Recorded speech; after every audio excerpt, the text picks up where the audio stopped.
All right, guys, welcome back to the pod, the Pioneers Podcast. I'm here with my co-host, Chad Carrodus. And today we're actually going to be talking about not ours, but we're going to be talking about some very reputable predictions for 2026 in the world of AI and how businesses should be. We're going to give our 2 cents on how we think like people and businesses should be utilizing these changes. And again, we're on this journey as well. We're learning about AI in the same cadence that you are as well while listening to this podcast. So we're going to give our 2 cents. We're not experts. Chad might be an expert. I'm not an expert yet. Self-proclaimed. Self-proclaimed expert. That should be the bio on Instagram. Self-proclaimed experts. Anyway, I don't want to, let's get right into it. This guy that I follow, and I've told you about him a couple of times, Angus Sowell. He's been in AI for a while. He's like our age or younger. He's been in AI for a while. I really like his takes, and he does a lot of research and basically does the research for us. So I'm really big into let's comment on other people's research and learn from them, and then we can put our 2 cents in. So this is the post he made, and basically these are the companies that the research is from. So like you have NVIDIA, Forbes, McKinsey, Anthropic, Microsoft Research. So obviously very reputable sources, right? First prediction for 2026. Countries race to build their own sovereign AI infrastructure. Oh, for sure. And for sure. just for everyone who's like, what the heck is, like, what language are you speaking? Basically, countries around the world want to build their own AI systems instead of relying on other nations, which completely makes sense. And I think this is big for us because a lot of people use ChatGPT. I've been seeing a lot on LinkedIn. People use ChatGPT like Google, right? Where when it comes to artificial intelligence, countries are looking at this and they're thinking to themselves, how can we use artificial intelligence to basically get a leg up on other countries, right? And the big thing about this is like protecting security, right? They're basically uploading our information into AI. And before I get into it, like what are your thoughts on this? Yeah, I mean, I think it's definitely something that is going to happen because you're already seeing it with things like Enterprise GPT. In kind of the nuance with Enterprise is basically it doesn't upload, the data it collects to its database, its machine learning abilities. So it makes sense because I think it would be easier to build your own, well, obviously easy is all relative, but easier to build your own AI infrastructure than it would be to go build your own Google. Because ultimately, it's a data collection thing here, and people, the government wants to know, they want to keep tabs on things for sure. And then they also want that control to try to keep it from being too powerful. But then again, it's like, do we want Congress meddling in this? It's very interesting, and I think even if we take it to like more of a micro perspective, it's like if countries are doing this, shouldn't companies be doing this? Even like small businesses, shouldn't you be creating your own AI infrastructure? And what I mean by that is like not creating, like you said, not creating your own Google or your ChatGPT or OpenAI, but creating your own internal operating system. And I talked about this in my course about creating your own operating system. That's basically what they're doing. Is they're basically creating an AI infrastructure. Obviously it's a little bit higher level if it's a country, but they're creating their own AI infrastructure on their own information, on their own constituents' data, right? And so whittling it down, it's like as a company, you should be creating your own based on your client data, based on your company data, employee data, all that stuff, SWOT analysis, all that should be in your own AI infrastructure. That's what I believe. Definitely. I think, is Australia doing something right now? Yeah, it is Australia doing it. They're the ones that are doing it right now, that are making the news. But, everyone's doing it. Just no one's talking about it. Yeah. Should we go to prediction number 2? Let's go to number 2. Number 2, AI agents start running real supply chain and operations work. This is right down your alley, because I've been talking about for so long about saving time and saving money using AI. We're now going to the next part where AI is actually going to start making people money. So for sure, I think that's a real big 2026 prediction. And anyone, again, who thinks that this is gibberish, AI robots will start doing real jobs in warehouses and factories, like managing inventory and making decisions about shipping products with very little help from humans. So And they're when you actually doing say work. exactly, and when you say robots, you don't mean AI agents in your computer. You mean like Wally, right? Like zooming down Both. the Yeah. right. So, yeah, I mean, I think this is definitely going to happen. Obviously, it's only a matter of time before AI finds itself within supply chain. When the internet, was starting to evolve, and as technology and software and SaaS evolved over the past 2 decades, you see the emergence of companies like Manhattan and Associates. And honestly, I don't even really know what they do, but I know they do software and supply chain. So I think you're going to see a lot of wealth born out of this. You're going to see a lot of consolidation of these supply chain industrial companies that have really inefficient processes. And hopefully, there's opportunities to innovate. And I think if you're in this space or you work parallel to this space in any regard, right now, your unique edge is the information that you know, right? Because I think you can kind of throw spaghetti at the wall right now, and if you have expertise in a specific area, understanding what needs, or basically the nuances of that area, you're shooting fish in a barrel at this point. Yeah, But that time window is limited. I think in history, technology has just accentuated good solid processes, right? So it's like if you have a business that doesn't have a good solid process, then it doesn't matter if you get if AI comes into the picture. It doesn't matter if you get even if you get an amazing employee. It doesn't matter because your processes aren't in place. And Exactly. I think everything just builds on top of solid business principles and practices already. So this is just going to 10x, 100x, even probably 1,000x leverage because, I mean, like you said, we're not talking about AI agents necessarily. I know it says it there, but we're talking about um, AI coming into the real world. We're actually talking about real robots, and yeah, we can talk What's about that that? later. Well, actually, while we're on it, what's Yeah, that? Is it Neo? Is that what it's yeah. called? Now, correct me if I'm wrong, but if I'm understanding this right, it's like a guy behind a computer with a remote control going through your house, like doing your laundry. Is that? So the the book I was talking to you about a while ago, The Lean Startup, he talks about like the inner workings of like an actual AI product, or it was software product is manual work until you've reached like a level of scale. So it's like if I have 100 customers come into my business and I'm a SaaS product, right?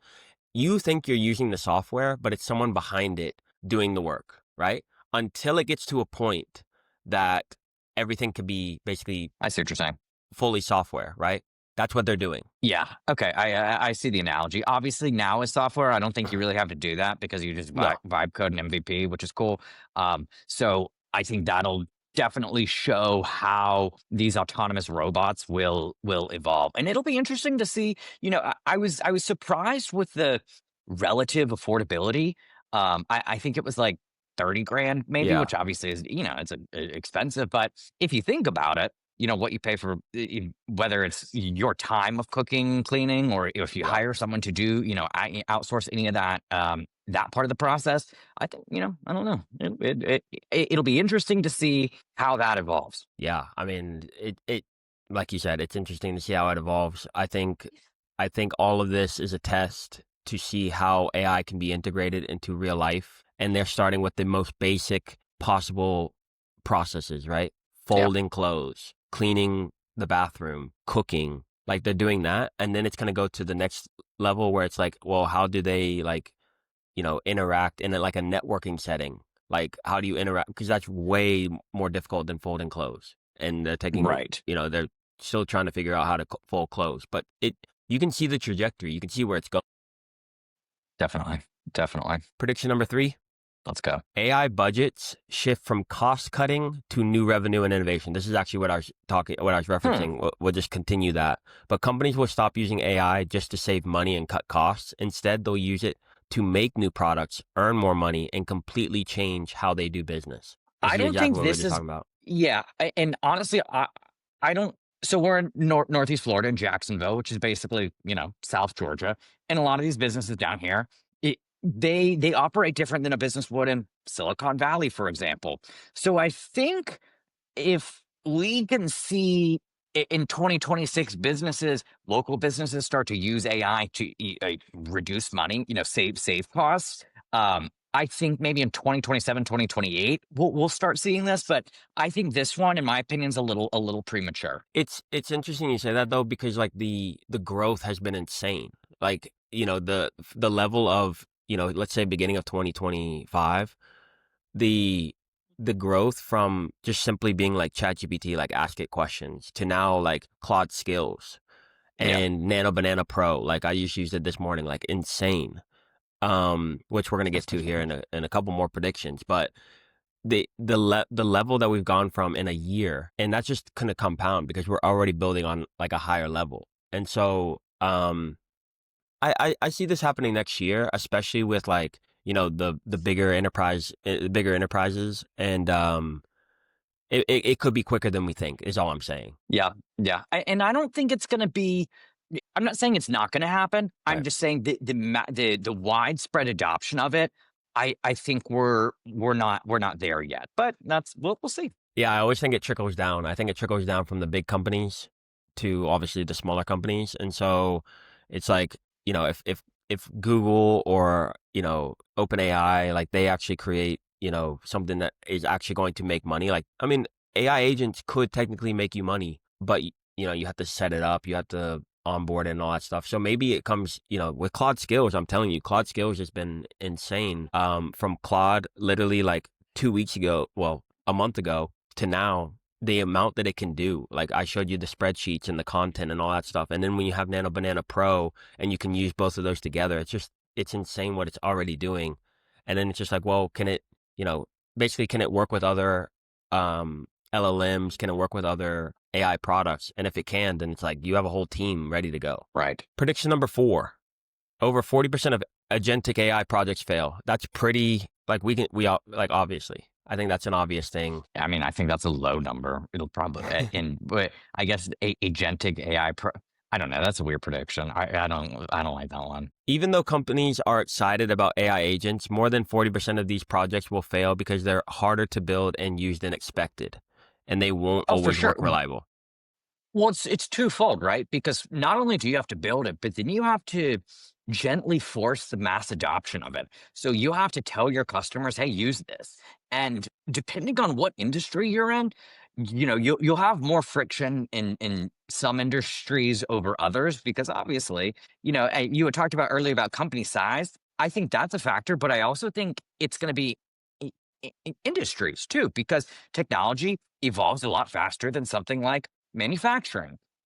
So I think that's going to take a big part of it. But I don't know. I mean, I think it's going to be for again weird stat. I don't know. I don't like that. Weird prediction. I don't agree or disagree. I don't want to co-sign it. Let's look at this real quick. The adoption rate of artificial intelligence by industry, Oh, there you go. technology and All right, communication. smartass. But it's like if we can look at these and we're like, okay, well, obviously, like, Yeah. if you have a lot of uh service-based companies and they're using AI, then probably those agents are not going to do as well. I mean, you could see right there, number 12, professional services. Yeah, Like, and just to run down the list real quick, Drew, for the people not right, on right. YouTube, technology and so this is 1 through 13. Technology and communications, they're saying 32% adoption. Automotive and assembly, financial services, energy and resources, media and entertainment, transportation and logistics, consumer packaged goods, retail, healthcare, education, construction, professional services, travel, and tourism. I don't know, and like I said, that was from most widely adopted to least widely adopted. Yeah. I don't, I I don't know how I feel about that lineup. It's very You interesting know. about like we don't really, I mean, it's different than what you would think. I think, I'm Definitely, assuming. definitely. Yeah. So, going based on that, it's like, okay, well, based on what we're seeing in terms of, obviously, tech companies are going to use it more. Automotive and assembly is interesting. I think that goes along with that previous prediction about supply chain and all that Yeah. stuff. I think that's Well, obviously you've seen the automotive companies try to do those, the robot, like, yeah, what's that ride at Epcot Test Track, and yeah, yeah, they GM does all this stuff. So it, they probably have a little bit of an edge over, say, tourism. right. But yeah, I think Financial it's services yeah, is I mean, I think honestly, I think that's gonna remain close to the top. And one thing that I don't see on there though is legal services. I guess professional professional services services. is, Yeah. yeah. And maybe even just that. That's too broad of a, yeah. I don't know. And that's the other thing, right? Who's coming up with this stuff? I mean, no, this is by Splunk. I don't even know what the hell Splunk is. So No, but it this is by This is by McKinsey. This is by McKinsey. they But probably used AI to make it. this is 2020. This was 2017. I was looking for a more up to date Well, one. Like we can look at this one. I don't know when this one came out, yeah, but well, I wonder where consulting is going to be on that list. no, I know. Well, professional services, but and we can compare and contrast. But like IT is still at the top. Marketing and sales has moved up. Yeah, Service operations, yeah. software engineering, obviously. It's supply chain and inventory management. I think, and looking at these right now, I think it's like, okay, well, where are there opportunities for these companies to adopt it more? And so I think if you look at this list, you can look further ahead and be like, well, I think supply chain, based on our other prediction, should be moving up the list. And it's like, well, that's a good opportunity for a company that is an AI company to create a better product for supply chain management, right? So like Yeah. another way for everyone to like use this podcast, this specific episode of our predictions is like, based on our predictions, how is that looking right now in the market? Oh, supply chain is at the bottom. Well, maybe that's a place where there's going to be a lot of growth, right? So Yeah, we should that's a good way to look at it as well. we should be charging for the podcast is all I'm saying. Oh, no doubt. Big value, big value. All right, prediction number 5, AI infrastructure focus shifts from bigger models to smarter compute. Okay, so again, anyone who's like, that sounds like Chinese, instead of just making AI models bigger and bigger, tech companies will focus on making them smarter and more efficient, using less computer power to get better results. So we're in an So when they say, efficiency. yeah, so when they say bigger, what do they mean? Do they mean more capable? The ability to take take more information. So like let's say I'm an LLM. Like we need to create a big enough infrastructure with the data centers and all that stuff. We need to create a big enough infrastructure so that all of Chad's information can fit inside here. So now what I'm taking from this is that they are already big enough. They already have enough Yeah, information. They already have enough infrastructure to now do better, right? So like, I mean, we talk about it all the time. It's like reps, and then you can reps and then iteration to the point where it's like, okay, we've done enough reps. We know what it takes. We have enough podcast episodes out that now we need to make better content.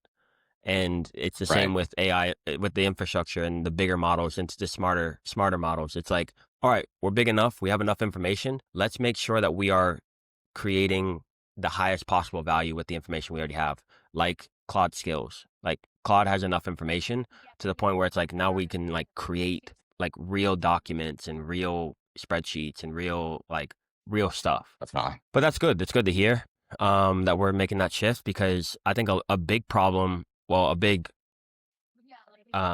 not a problem because it's all part of the process, but the big problem right now is like all the nonsense, like the hallucinations and the just dumb, like clearly ChatGPT feedback, you know? Yeah, yeah. I think a big component of this as well, prediction number 5 about the infrastructure is going to be the efficiency and the energy, because I think it's a big opportunity in the energy sector as well.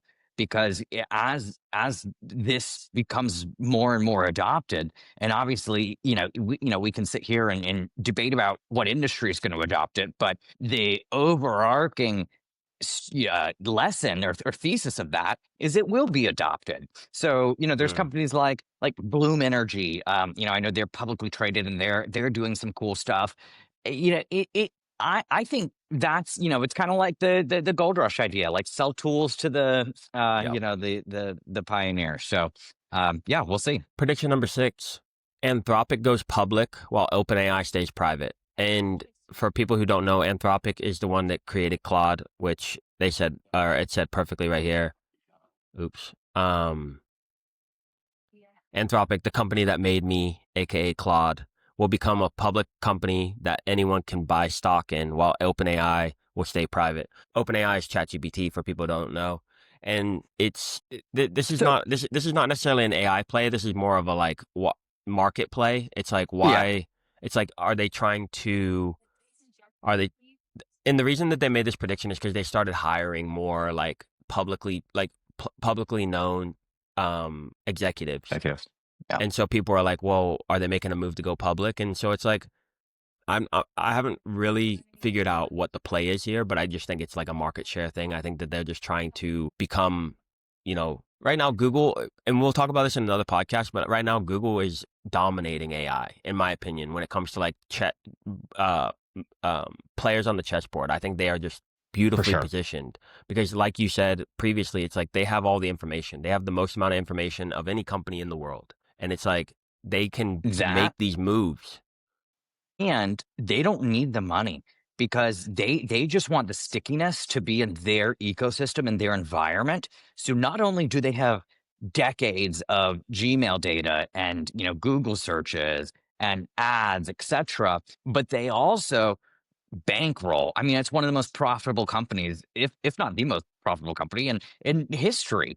Don't quote me on that, but Yep. I would probably put it in the top 10. I'm sure. So it's interesting, and I think Anthropic here, are they profitable right now? Because ChatGPT is not, correct? Yeah. Apparently, OpenAI was supposedly non-profit, and then that's when the whole Elon Musk thing went down, where they're like, "Well, how is Sam Altman driving around in a Koenigsegg if it's non-profit?" And so I think they've gone to for-profit now. Whether they're Profitable. whether they're profitable or not, honestly, not sure. Huh. And I think that's what it comes down. Now, why did I think Microsoft owned OpenAI, or do that as like a subsidiary? No, they don't. They don't because they have Gemini. So, No, no, or sorry, they have Copilot. Copilot. They have Copilot. Why did I think that? Interesting. Okay. Yeah, interesting. We'll see. Um, And but I agree with this prediction. I think Anthropic's going to go public, and OpenAI is going to stay private for now because I think Anthropic has a better idea of their monetization strategy, mhm. which I think Claude Code is a big part of that because that's you keep putting quarters in the token to keep it running, and I'm sure the model obviously is The good goal with the margins. goal with this podcast is to be as transparent and real as possible. um, Alphabet is not even in the top 10, but What the hell? That's 2022. What about 2025? 2025.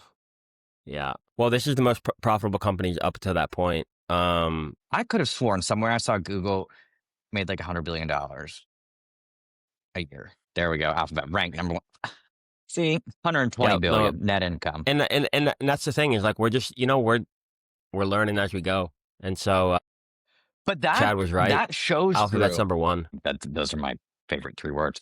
But it shows that Google or Alphabet have had a lot of progress within, because you had just showed a chart from 2022, and it was companies like ExxonMobil and JP Morgan, Apple, etc.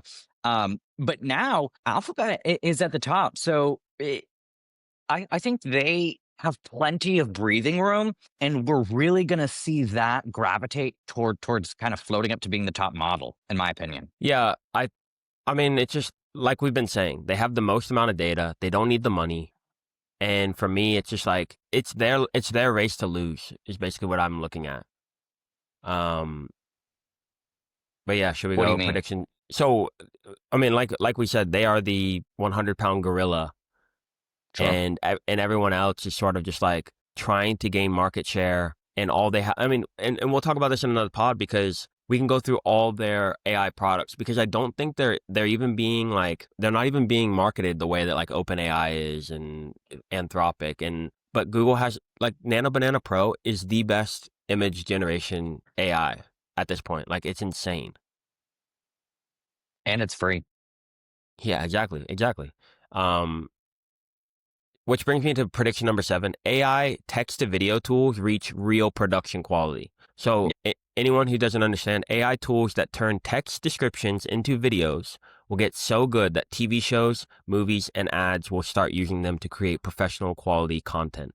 And, I follow a few pages of like, they're just like AI production houses, right? And so they're able to create better photos than like an actual photographer. And I'm blanking on who it is. I forgot what company it was. Started using old photos of their models and just using AI to make the new models with the new clothes. Interesting.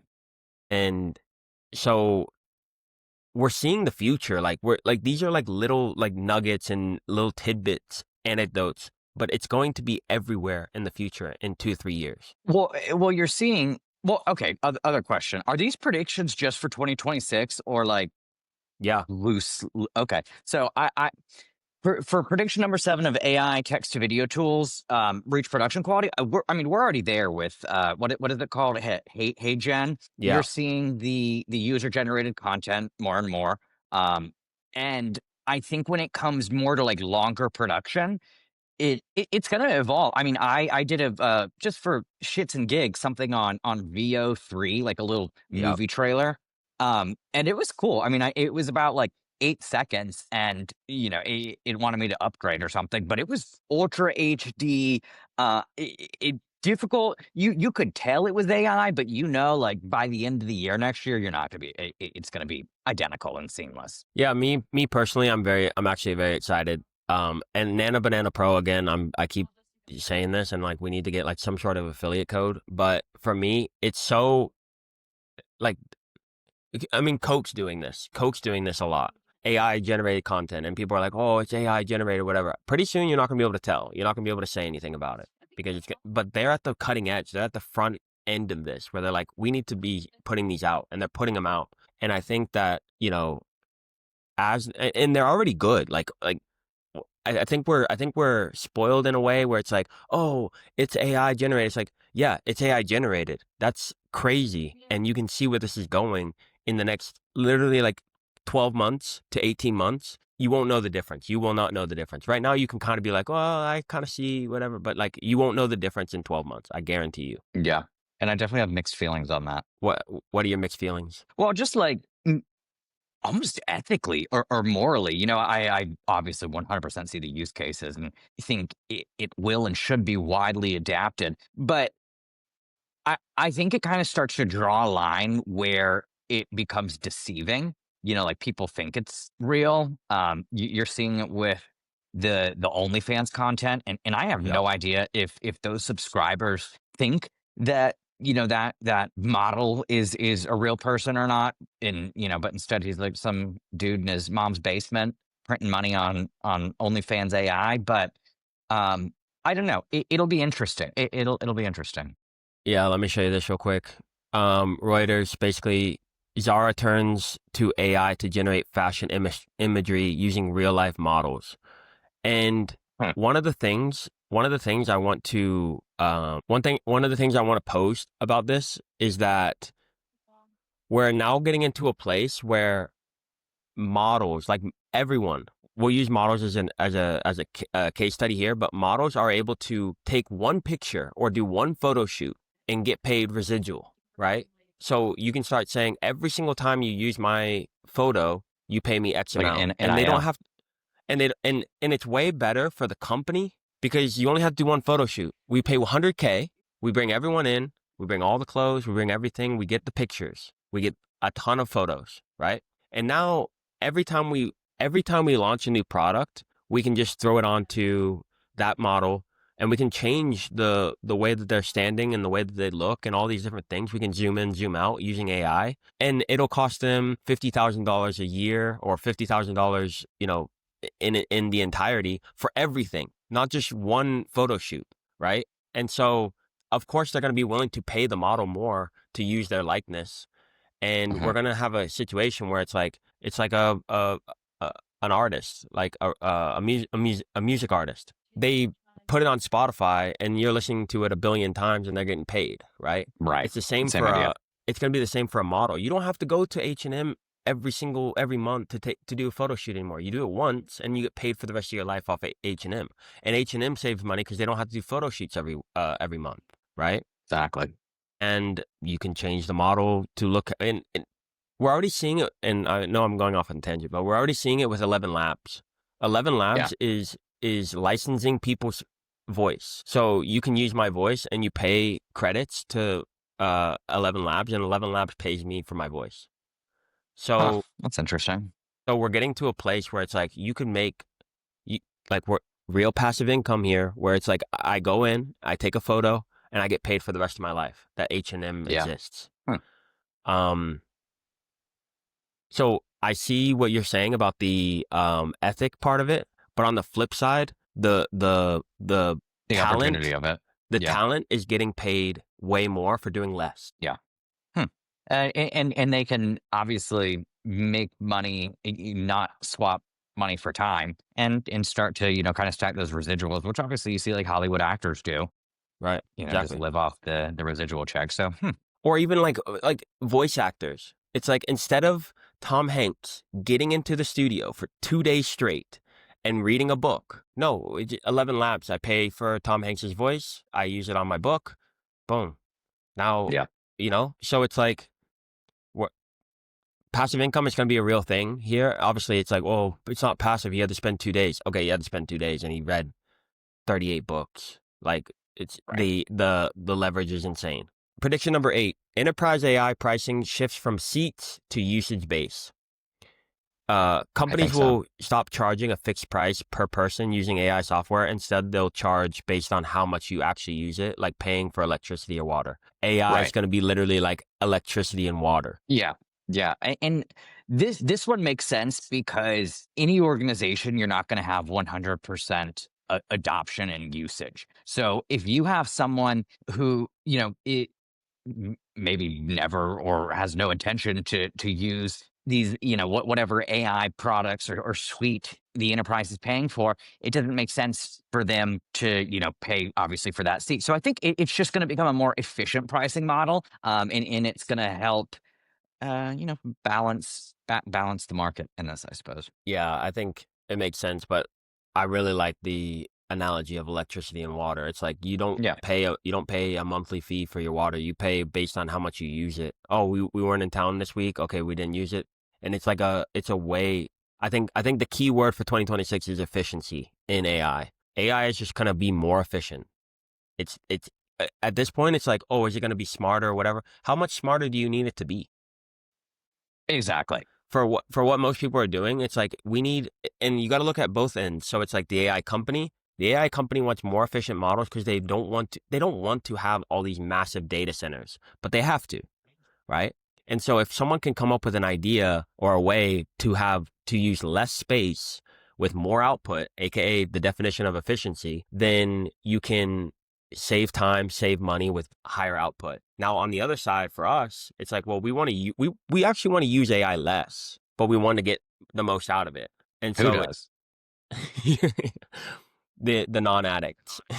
Yeah. Exactly. So you can see where we're But going. Efficiency is going to be the name I of the game. 100%, 100%. And I know I believe I touched on this on one of the last episodes that we did, but I didn't realize the importance of efficiency until, you start paying for Claude Code, and then you're like, oh, $50, $100, etc. Then you start to become more cognizant about your inputs in what outputs would be coming out. So for example, with Opus, it said, I had it doing like a local SEO project, and it said it would cost Opus like $32 to do it, and then it would cost Sonnet like $3 to $4 to do it. Yep. So that's 90% less. That's substantial. I I think efficiency is going to be big, and there's going to be opportunity there. And the other thing about this, Drew, why? And this is a little sidebar, but why they're saying this is such a gold rush in AI, and I think the bubble's going to get far bigger before it pops, because think about all the verticals that go into this, and all the wealth and the opportunities that's going to be born. Because even you just think about efficiency. I mean, how many companies are there, that promote or are subsets of the idea of, green energy or efficiency. I mean, that's how solar was born and that whole industry. So there's going to be new industries, new companies, new opportunities, new entrepreneurs, new problems that need to be solved, I think, for the rest of our life with this. Yeah, I think we're definitely in a quote unquote gold rush. And like you said, I think anytime there's a gold rush, you have like cities popping up around it. Like we're gonna need, a daycare center. Exactly. No, that's a little bit too soon. Oh, But like, you're that Somalia. Yeah, we'll go to Michigan and call the Somalis. um, Those hey, the well, good profits on those, it looks like. yeah, we'll need a gas station. Or we'll need like help. We'll need like a hospital nearby. Or we'll need like a Infrastructure. Walmart. We'll need 100%. infrastructure around these things. So as these companies are building AI infrastructure, the people that are going to be around them need infrastructure as well. And so it's going to be, like you said, we're creating a new economy, like a new style, but we're building on the old style as well. Like like it's never just in a vacuum. Oh, we're rebuilding and it's in a vacuum. Like things exist currently that these things are being built on top of. The data centers are being built on top of already created infrastructure, right? Exactly. So you don't But need the to be efficiency is NVIDIA gonna to get rich. exactly. And the efficiency is gonna come too from the AI getting smarter. And how's it gonna get smarter? The collection of that data. Because again, machine learning, the more it does, the more it learns. That's why we've seen so much improvement over such a short period of time. So I think efficiency, not only is efficiency going to be baked in, but there's going to be a lot of opportunity to further extract that. Prediction number 9. OpenAI makes enterprise customers a top priority in 2026. Yes, they need money. OpenAI will focus much more attention on big companies as customers in 2026, building special features and support to help businesses use their AI technology. I think it's interesting that they didn't go this route at the beginning, because most of the time you sell the most expensive product and then work your way downstream. That's what Tesla did. Tesla started with a $78,000 car. It's not for everyone.